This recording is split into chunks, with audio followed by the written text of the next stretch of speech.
share.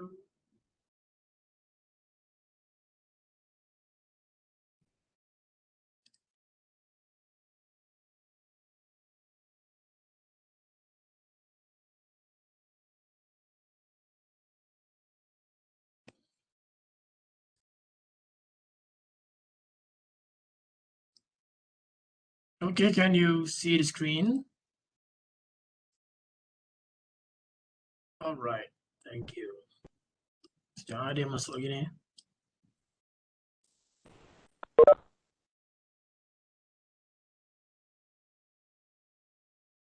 Okay, so let's continue. We have finished thermal oxidation, right? So our next topic in this course is photolithography. How do we print the circuits by using light? So before that, as usual, let's just recap on what you've learned before. So let's go to the question number 1. When silicon dioxide is used for masking during diffusion process, how do we tell that the mask is effective against boron compared to phosphorus? Now, first of all, how do you tell whether the mask is effective or not? Anyone? Silicon dioxide as the mask. Anyone? How do you know it's working? How do you know it's not working as a mask against diffusion?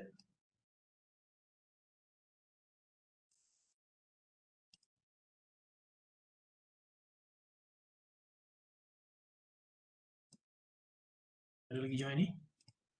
Thickness, okay, elaborate that, Faris. Thickness, why thickness? Or how does thickness help in this case? To for the diffusion, in the diffusion process.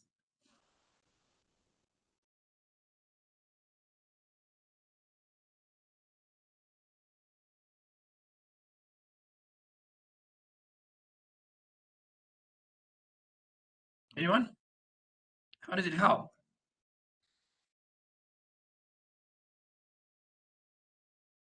Do you need high thickness or low thickness?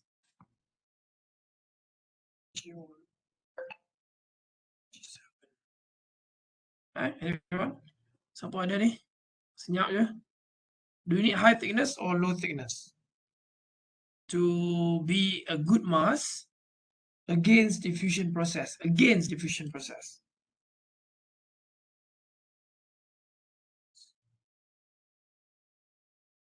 Okay, lower thickness, so can penetrate and dope. Okay, recall this, against diffusion. Okay, kat mana kita pakai silicon dioxide as mask? If you use silicon dioxide as mask, do you want to dope that region under the silicon dioxide? Okay, saya draw lah, saya sketch kalau tak nampak.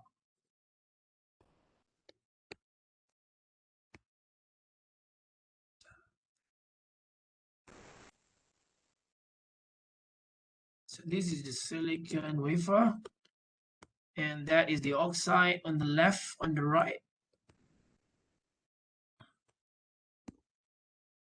Okay, so in this case, where do you want to dope? Do you want to dope on the sides or do you want to dope in the center? Doping silicon. Okay, at the center, right?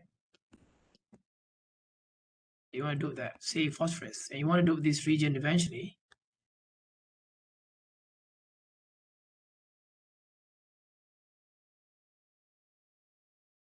So you don't want to dope anything under oxide, right?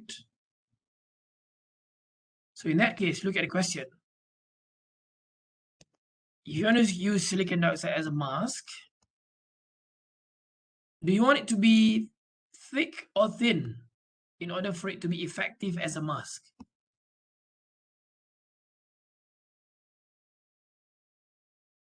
In order to do the job well. Anyone? Thick. Kenapa thick, Amirul? Boleh unmute yourself. Kenapa kita nak dia tebal? Sebab kita tak mau dia dope dekat bahagian yang bawah silicon dioxide. Okay. So kalau dia tin apa akan jadi? Tin dia boleh dope juga sebab dia boleh penetrate. Sebab tak dia kan kena ada minimum length minimum thickness dia. Thickness. Yeah. Right. So that's the key. Minimum thickness. Remember the chart yang kita discuss hari tu? At certain temperature, you have to have minimum thickness against boron or against phosphorus, right? So kita kena ada minimum thickness. Say if you want to run your process at 950, for example, and then you want to do phosphorus onto the silicon or into the silicon, and you have silicon dioxide as a mask. So there has to be a minimum thickness of silicon dioxide to be used on the front in order for it to block the dopants on the sides. Okay. So say, katalah contoh dia, you have to have like 100 nanometer, for example. Then that means your thickness cannot be less than 100 nanometer for it to block the phosphorus. Okay. Contoh katalah the minimum requirement T min, for example, is 100 nanometer. So that means before you run diffusion process, you have to make sure that your silicon dioxide thickness is more than 100 nanometer in order for it to do the job, to block.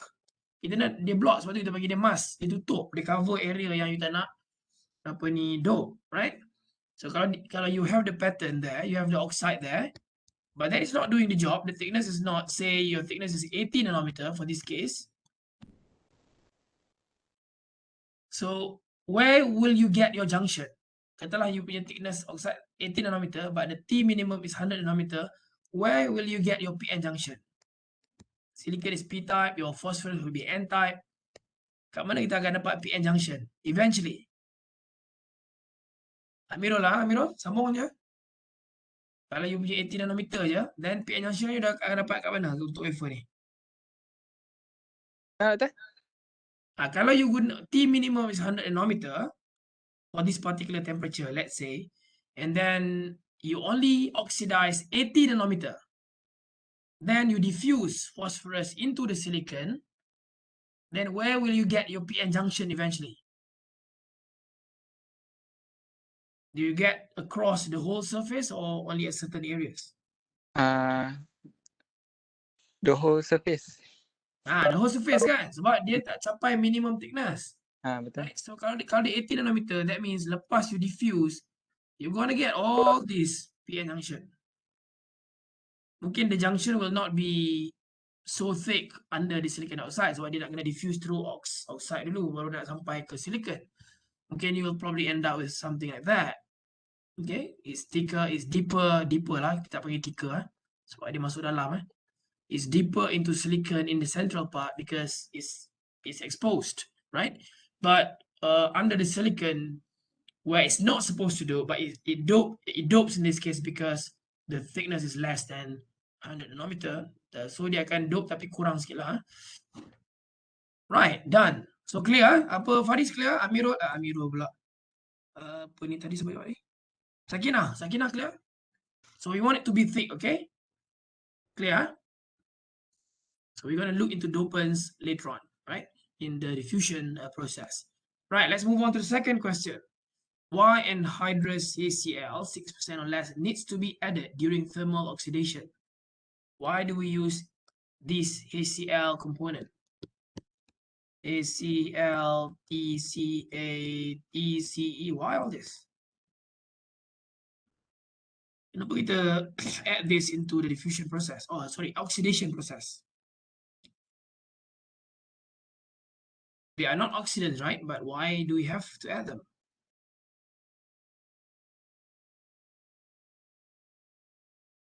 Anyone?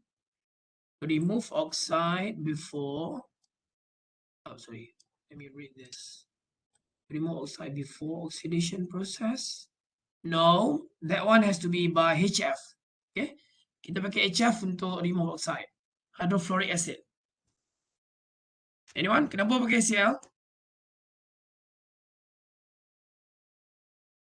That's fine. That's all right. Okay, anyone? Why? Go. Kenapa go? Kita pakai HCl ni. Why HCl has to be added? While it's not an oxidant at all. Dia bukan oxide pun. Apa? Anyone? Kali. Kali, what do you think?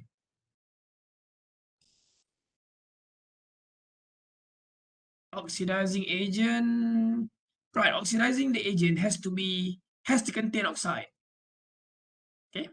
Macam hydrogen peroxide ke H2O2, then it's oxidizing agent sebab dia ada oxide. Kenapa? You want to remove mobile? Mobile? You want to remove? Oh, sorry. What is mobile that we learned in the last? Mobile apa? Anyone?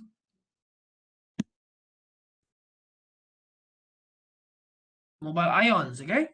You want to remove mobile ions from the oxide.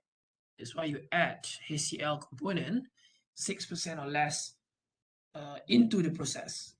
Tapi dia bukan untuk oxide, bukan untuk growth oxide, but to ensure the quality of the grown oxide, right? Quality. You want to have certain properties of the oxide before you proceed to the next step, right? Done, okay? Go back and revise, right? So lithography process. So this is lithography process. It is a yellow environment. Tengok color lampu, you can tell already, yellow environment. So last time I was in this environment for 6 years or so. So masuk je lampu kuning, keluar lampu putih. Any idea kenapa lampu kuning? Siapa yang baru kerja masuk-masuk pening satu hari tiba-tiba kuning lampu. Keluar je dari fab putih. Along the way, other department semua putih. Diffusion, oxide, implant, thin film, CMP, all white light. Macam biasa. Tapi litho kuning. Why? You have any idea? We're gonna see later on, right? Okay, we're gonna see that. But it's in yellow environment. Okay, yellow environment. This is how it looks like. Pretty much, it looks something like this as well in Solterra. Tapi not exactly this machine on the left and on the right. So we're gonna learn these machines as well and the processes that are carried out in the machine. So kiri kanan ni machine. You can see that this is the operator, ataupun perhaps engineers, I don't know, perhaps manager, tengah work on the desktop, on the station. Ada software yang they have to check, kadang-kadang nak compile data and stuff. You're gonna see this workstation every selang 2-3 equipment ada satu. Okay, and then this on top, this track is the car punya track, kereta, bukan kereta lah. Automation that carries the pod, wafers in the pod. Dia akan bawa dari satu equipment ke satu equipment, satu department ke satu department. So daripada wafer start from day 1 until final day. So dia akan move. So dia tak akan move duduk kat atas saja. So it's going to go through the car system. I'll just use car system. Different fabs use different names. And the moment it's not, the wafers or the pods are not active, the pods are going to be stored in a stocker. Stocker tu macam almari. Robot dia akan ambil, bawa masuk dalam store, but then it's open in this department as well. Dia ada, kalau kat litho dulu, ada 2 stocker. Sekarang saya tak sure. So dia akan, yang mana yang tak aktif, dia akan store dalam stocker. Then the moment you need to retrieve the wafers for the next processing, you have to retrieve the wafers from the stocker and continue accordingly, right? So this is how it looks like in litho environment. So litho is a process that involves printing with light. Printing using light. Okay. The print, you want to print features, but then you don't print using ink, you use light. Okay, photons.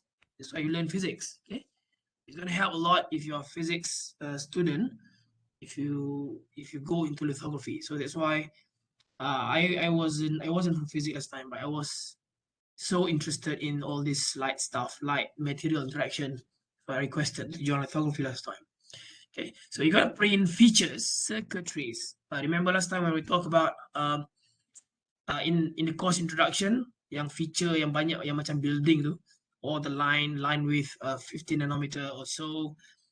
So you got to print those features, right? features ataupun circuit lah. To be more technical, we call that as circuits. Circuit. Right? So to be able to do the printing, so you need to use light of certain wavelength, specific wavelength. We're going to look into that later on, shortly. And then you have to use a reticle. Macam reticle ni macam mask. Mask, in this case, I'm confused. This mask is not for blocking against diffusion, but this mask is for holding the patterns that you want to print. Macam kat print baju, if you want to print like Faris contoh, then your mask untuk print t-shirt tu kena Faris lah kan. Dia print ink then tukar keluar Faris.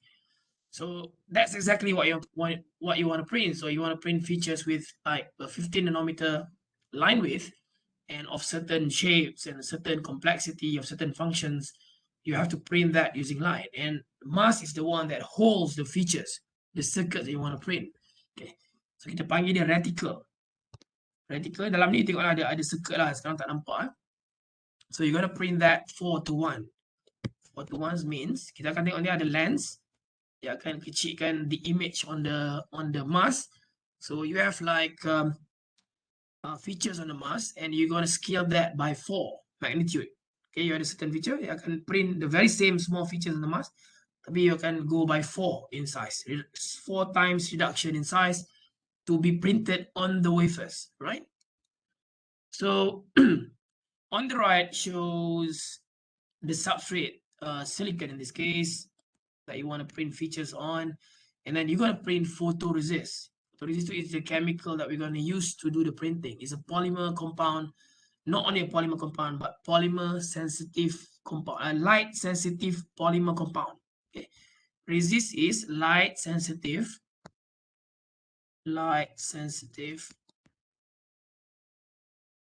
polymer.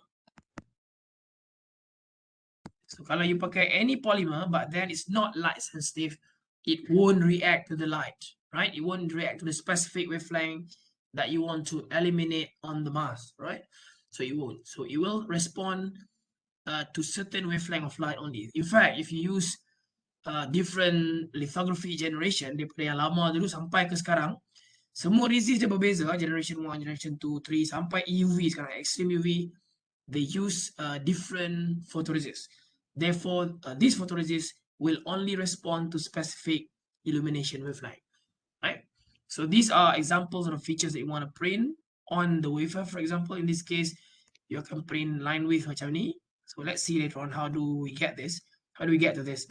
Katalah dia punya line width is about 100 nanometer. So you will define the features on the wafer by using printed resist. Okay, kemudian barulah kita akan go to the next step and define the very same pattern on the silicon. Remember, resist is not the semiconductor compound. It's only an intermediate step before you get your features on the silicon. Right, final features will be on the silicon, not on the resist. Resist ni kita akan remove eventually.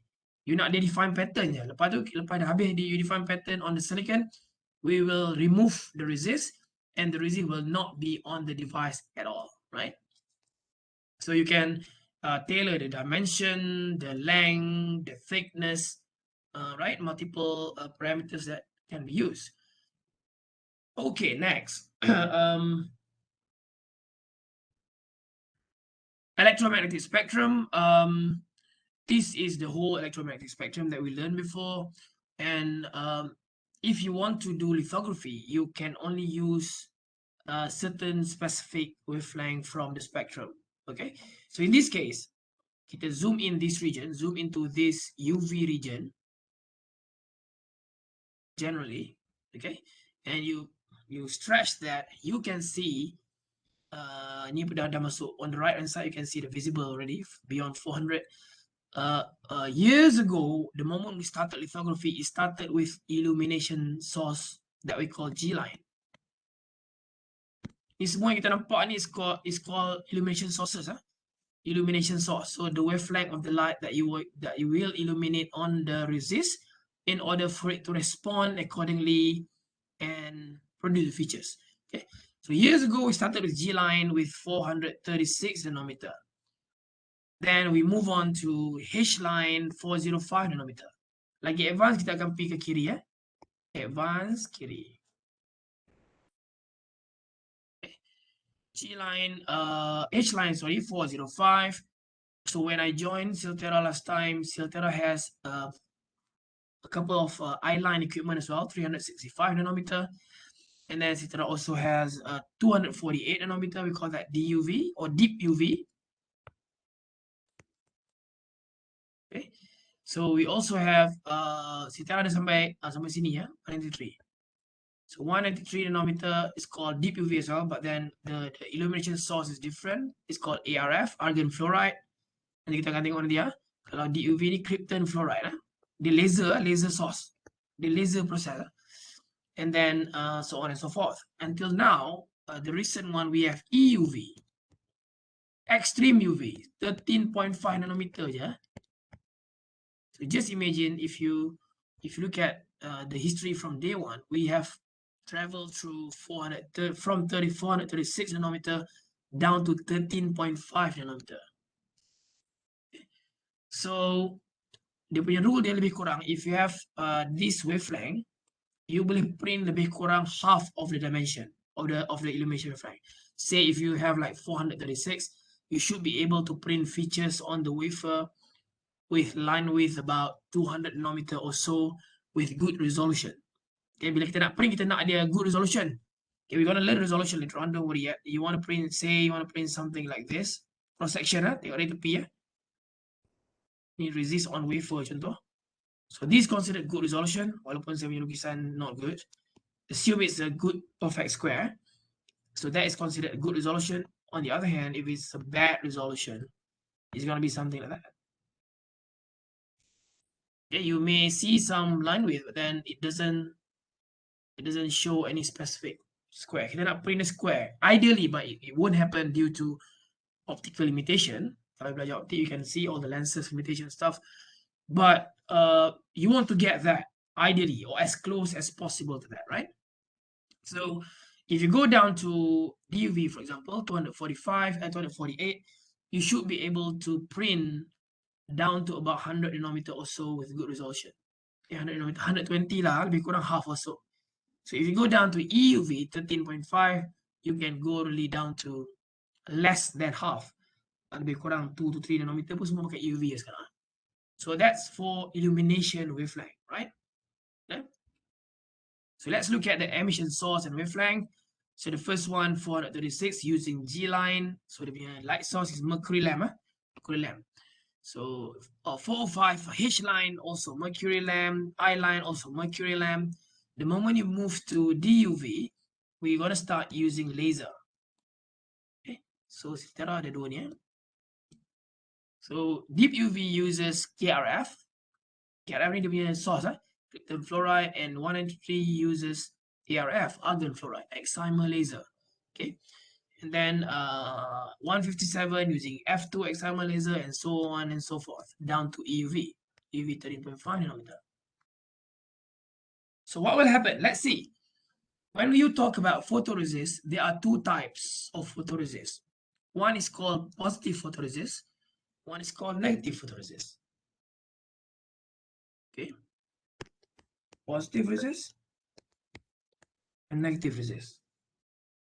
Okay, what does it mean? Okay, kita tengok ni. Let's look at the negative resist first. This is a negative photoresist. So your wavelength of illumination comes from the top. The light source either is mercury lamp or KRF or ARF or whatever. It comes from the top. And this is your mask. This is your mask. So dia akan go through mask because you want to print a pattern, right? You want to print a pattern. So that's a mask.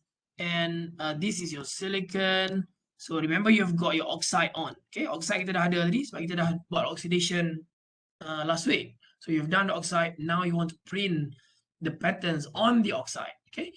So what you have to do is, I'm going to go through the detailed process later on. But first, you have to spin. First, you have to coat the oxide on the silicon with photoresist layer. So what will happen is you will dispense something like 1 ml satu dispense 1 ml, then dia akan spin at high RPM, 3000, 4000 RPM, depending on the process recipe and the thickness intended and the viscosity of the resist. Say to produce 600 nanometer of photoresist thickness, for example. Then that will be this 600 nanometer thickness, for example. Okay. Then you want to print the features on the photoresist, right? So kita akan pass through light through the mask and look at the mask configuration now. Chrome island on the glass mask. See the central part of the mask has a chrome and that will block the light from penetrating through the mask. Maknanya dia akan block light kat area tengah ni. So light will not be able to access the resist in the central part, but the light can access the resist through the frame. Corner ni dia pakai glass ya. Glass. So dia boleh nampak, you can penetrate here. As a result, this region on the frame side lah, kalau frame this region will be exposed to the light, okay, and the central part will not be exposed to the light. So mask ni dia ada part yang opaque to block the light, ada part yang transparent to let the light to penetrate. So that light yang penetrate dia akan react with the resist. Remember, photoresist is a light sensitive polymer compound. Dia kena heat dengan resist, akan ada chemical reaction in the photoresist that will trigger the next steps, right? So what will happen next after you remove the mask, after you remove the illumination source? Then you have to develop the resist. You have to remove area yang certain areas and maintain certain areas on the wafer. Let's look at this. So now, for a for a negative resist, as discussed on this slide, the areas that are exposed will remain on the wafer. Tengok ni, area wafer. Exposed kan? The frame will remain. And the central part will be removed. Tengok resist dah tak ada dekat tengah ni. Why? Why like that? What's happening? So what is happening is the moment you illuminate the wavelength on the side, dia akan form polymerization. Okay, dia akan induce polymerization in the resist. Bila polymerize dia akan jadi lebih strong lah. So resist will be hardened on the side, on the exposed area, and will be soluble in the central part. Soluble. So in the next step, after you expose the wafer to the wavelength, to the right wavelength, you akan develop the wafer. Develop means you akan etch guna developer, oxide, usually macam timah, tetramethyl ammonium hydroxide, for example. That will remove the dissolved area. Then as a result, after resist process, after lithography process, you're going to get features defined by the resist. Okay. So sekarang kita dah ada resist on oxide. So let's look at positive resist. What happens next? Sekarang negative, remember negative? Now we are talking about positive resist. So what happens? So to be able to produce the same features, maknanya you nak maintain the frame, macam you dapat tadi, nak maintainkan frame je, tengah nak buang. What will happen is, you will have to use mask of the opposite features. Maknanya kalau the mask tadi ada chrome kat tengah, transparent kat tepi, in this case, if you want to get the same features, you have to use transparent kat tengah, chrome kat tepi. Okay, so in this case, the light will be blocked on the sides, and the light will be penetrating in the central part, right? So central part ni will be exposed to the light.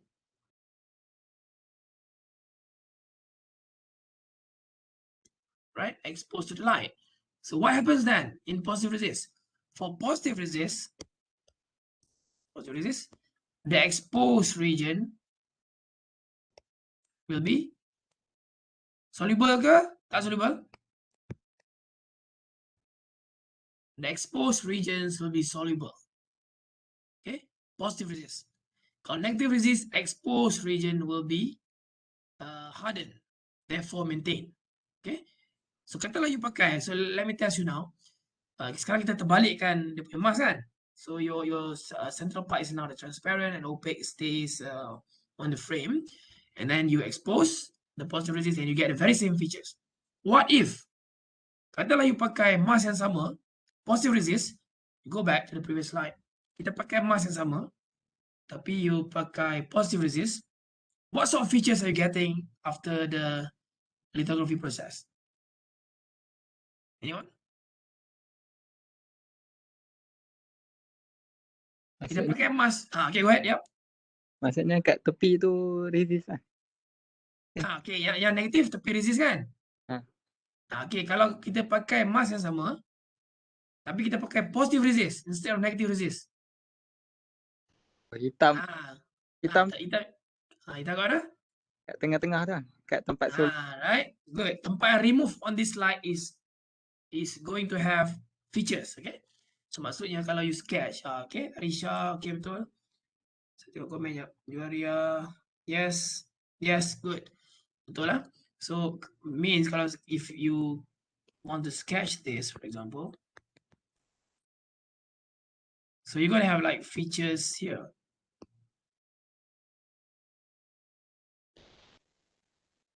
Okay, you'll be left with features atau black punya tu kat sini lah. So resist will be left in the central part and you don't have any frame. Okay, so you have to understand that a negative resist, exposed area will be hardened. Positive resist, exposed area will be soluble. Habis. You faham yang tu, mainlah mask macam mana pun. Positif ke, negatif ke, you know what to do next. You know what you're gonna get next, right?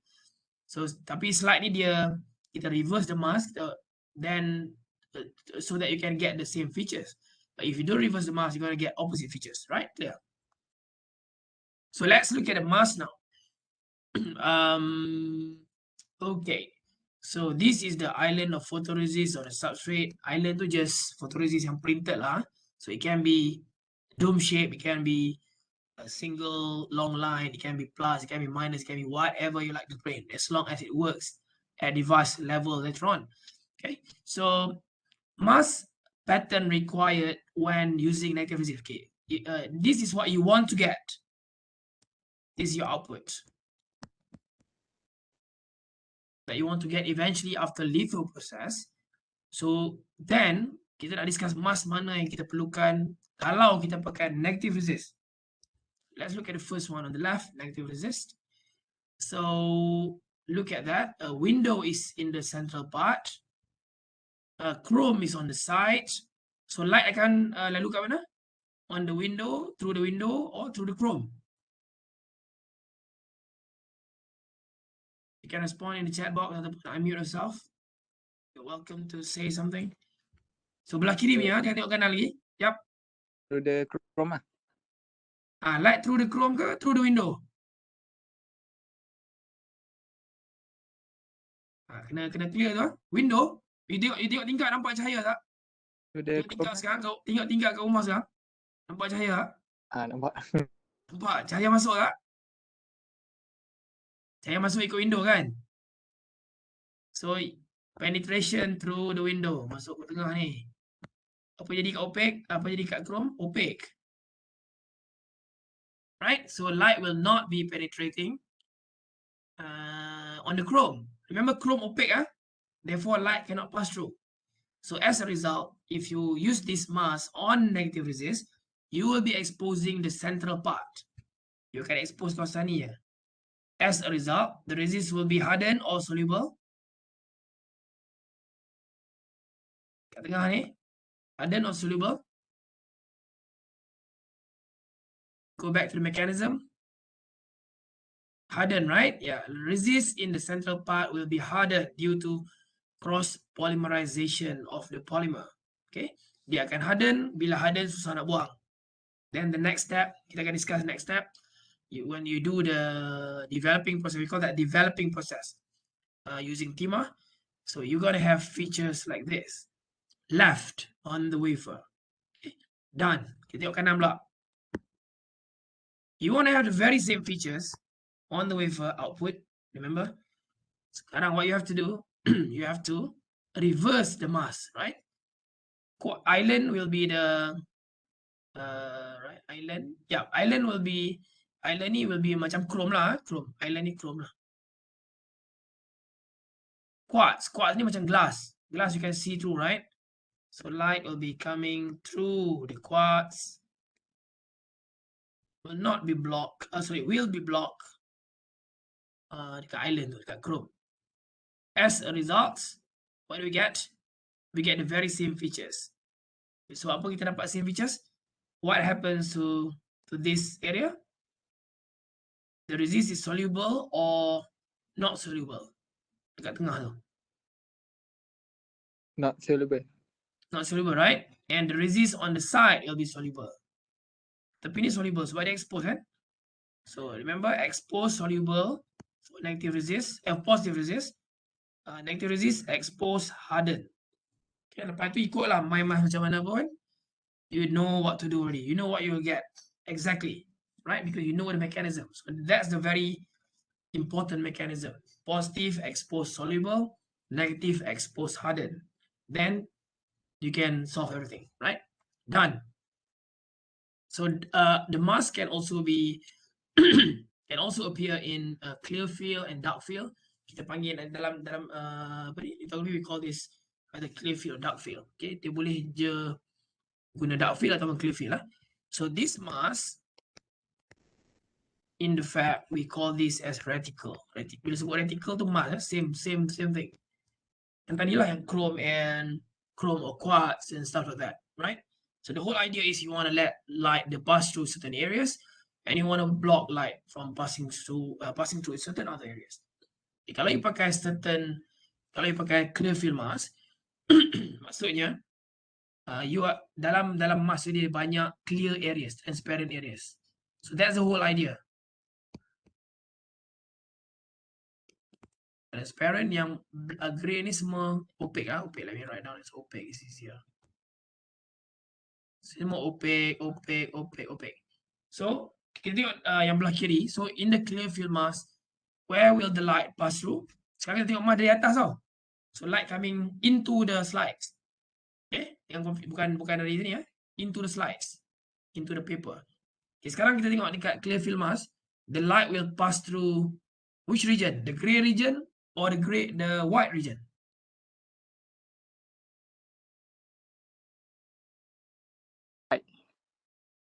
White kan? So light will pass through here. Here okay, here cannot. Here block.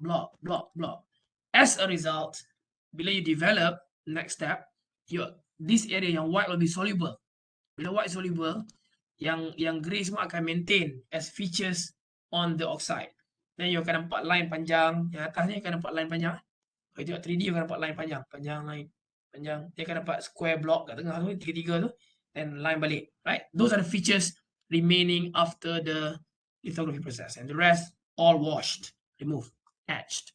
Okay, so clear. So let's move on to the next mask, dark field. Dark field ni maksudnya majority of the areas are opaque.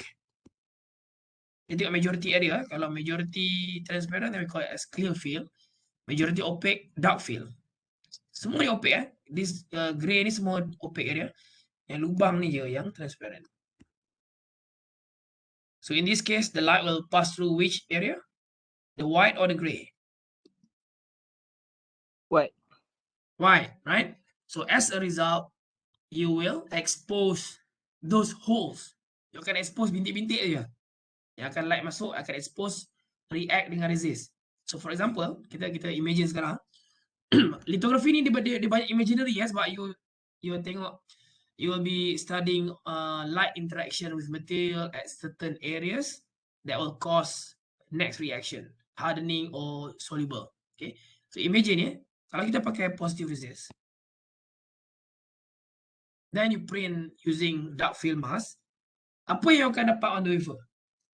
What are you going to get on the wafer? What sort of features?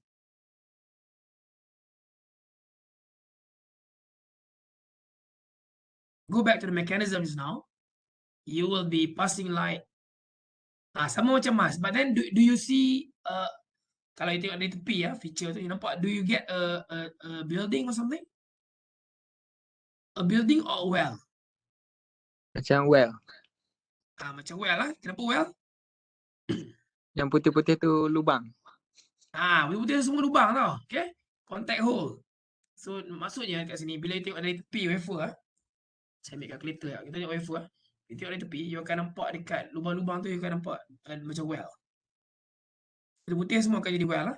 Sebab dia exposed on positive resist, and these white areas yang multiple ni will be soluble. Bila you etch, you washing, and resist dalam lubang ni semua akan keluar. Jadi dia akan tinggi lubang. And we call that as holes. Okay.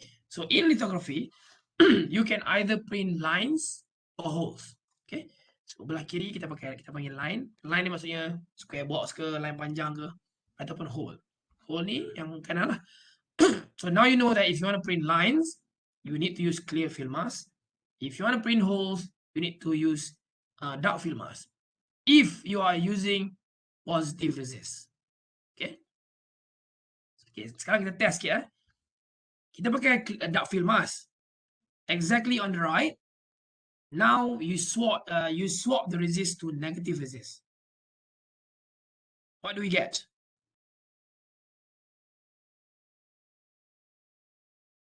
Anyone? Same dark film mask on the right. Swap the resist from positive to negative. Do the same process. What do you get? Nampak bintik-bintik. You're gonna get some dot lah. I don't know what's the shape like depending on the thickness. Kalau let's say they're very thick, then you're gonna get okay. Kalau very thin, you akan dapat macam button lah, button shape kan. You tengok button baju tu, button baju kan. Letak atas wafer kan, nampak macam tu lah, nampak bulat dan rendah lah. Kalau if the thickness is very high, then you're gonna get pillars. Kan dia macam bulat. Kalau you tengok wafer dari tepi ya. Kalau thickness asal resist tu is very thin, then you're gonna get something like button-like features lah, nampak macam tu. Tapi if the very same feature is thick, resist thickness is very thick, you're gonna get that. Button juga, tapi you stack up buttons. Banyak, then you're gonna get features, right? Using dark film mask on negative resist. Macam penggunaan, betul. Macam penggunaan. So clear? So I think you are now clear. Anyone still not clear of the mechanism? Ada soalan ni? Key thing is simple. Faham cuma apa? Bagi tahu. Doktor dengar ke suara saya? Ya, dengar. Sila. Saya tak faham kenapa kita negatif dengan positif tapi result yang sama. Faham tak? Okay, good. Yep, right. Good question. Anyone? Any idea? Tahu tak? Okay, positive and negative ni dia is commonly used based on certain illumination wavelength. Macam dekat Siltera dulu, due to the usage of I-line and DUV, exposure wavelength ni is not really suited. Dia lebih established dengan positive resist. I mean the knowledge, the expertise, the know-how is more on the positive resist. So that's why last time we used, and I think still this time around, using positive resist. But some other technology nodes, or which works on certain illumination wavelength, they work better or they perform better on negative resist. Maksudnya in that case, well, you can evaluate positive or negative, but then you need to see what do you get eventually in terms of the size, repeatability, the shape, is it close to square, resolution, CD, banyak lagi lah benda, defects. Dia ada banyak benda yang kita kena tengok in order to decide whether we're going to use positive or negative eventually for any particular layer on the system, on the device. So normally, if you are a lithography engineer and you're in charge of process development, you can evaluate a range of different resists, positive buat, negative buat, ataupun positive from manufacturer A, manufacturer B, manufacturer C. Then you can compare the performance of the resist in terms of certain process parameters yang macam saya sebut tadi. Tapi that's not everything yet. And see which one gives the best performance of that layer. If say katalah positive resist works better for this particular case, then let's use the positive. If negative works better for this particular case, let's go for negative. So it really depends on many factors. Okay? Okay, Karisha? Okay, cool. So we're going to come to that. Nanti bila kita tengok, we can see certain, we can check later on. EUV, for example, the current technologies, by TSMC, Samsung, Intel, GF, we can try to search whether or not they are using positive or negative. Okay, untuk current technology. And why? Okay, any other question on this? Saya nak semua clear dulu, bab ni barulah you're gonna see what features you're gonna get. You can predict what you're gonna get after litho process.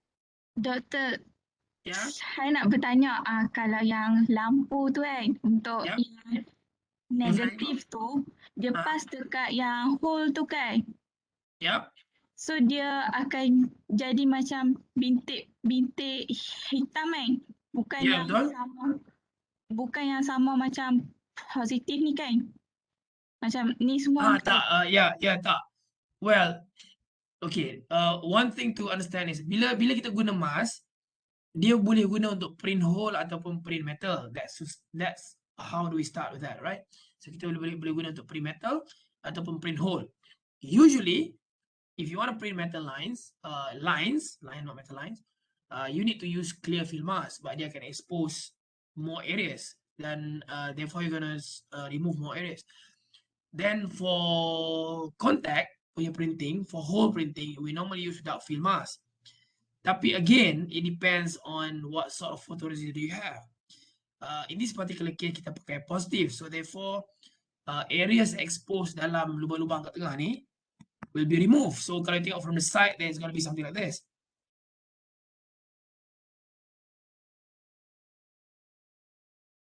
Periodic lah, periodic. So these are the holes, these are the white areas that you remove. Okay. Okay. So that's what it means. So first of all, you have to understand what do you want to print, lines or holes. Then illumination wavelength, of course, fix.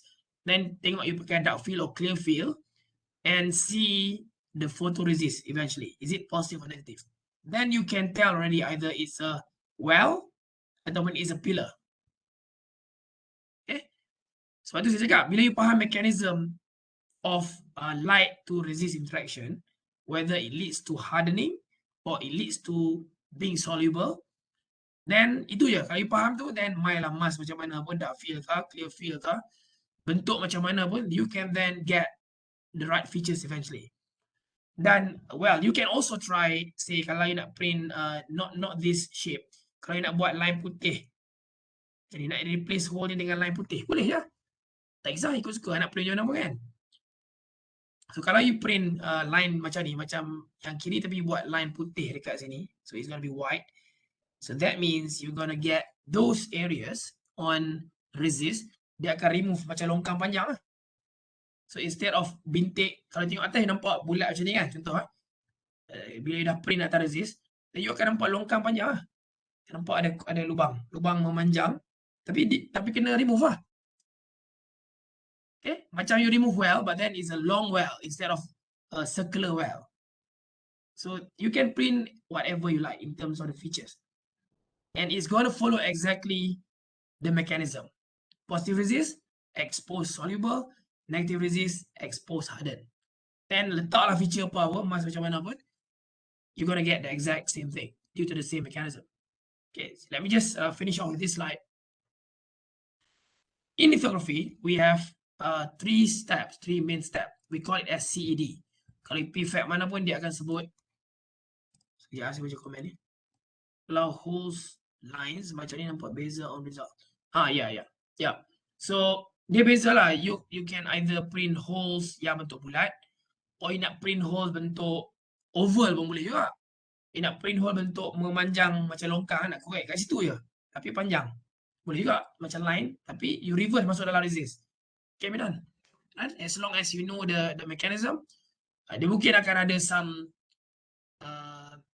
what you call logistic dan cost factor lah kalau you guna nak print hole ataupun lines on dark field versus clear field, mungkin harga ada berbeza sebab you akan expose certain more areas on certain mask and less areas on certain mask, and therefore probably cost different for the exposure process. So that's probably another factor to consider before you choose what sort of mask do you want to use for that particular printing process. Okay, So it's not only the physics, it's also the logistic factors.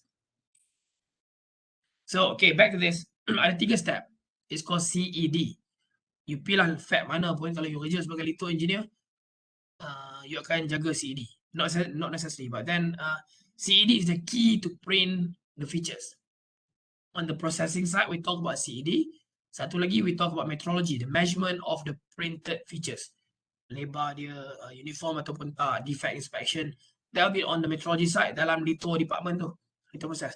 But if you talk about processing, printing process, printing activities, this is the only thing. CED. Apa maksud CED? C. Oh. Nanti kita akan go through next class. Sampai ni. C here means coat. Coating. What do we coat it with? Photoresist, PR. Bukan polisi jangan PR photoresist. Kita panggil PR juga. So coating. C is the first process. Coating. E. Anything? Apa E? Siapa nak teka? Sebelum habis kelas ni. What is E? You have coated the resist. Next will be. Sebab apa tu dengan wavelength tadi tu? Belum eliminate lagi. Expose dulu. Right? E will be exposure. So this is what we talk about: mask, wavelength, dark field, clear field, metal lines, holes, 4:1 reduction, blah blah blah. Semua sini. Okay. So it's done in a scanner. So okay, let me tell you the equipment name as well. Bila kita buat coating, it's going to be done in track. Track ni equipment kita tengok tadi, bermula litho, yellow fab tu. Kiri kanan tadi tu 2 track. Dulu I was in charge of this track. Okay. To do the coating process. Exposure will be done in a scanner. Macam kita scan kertas. You scan kertas boleh jadi. Apa yang dibuat, dia akan scan kan. Scan tulisan, scan gambar.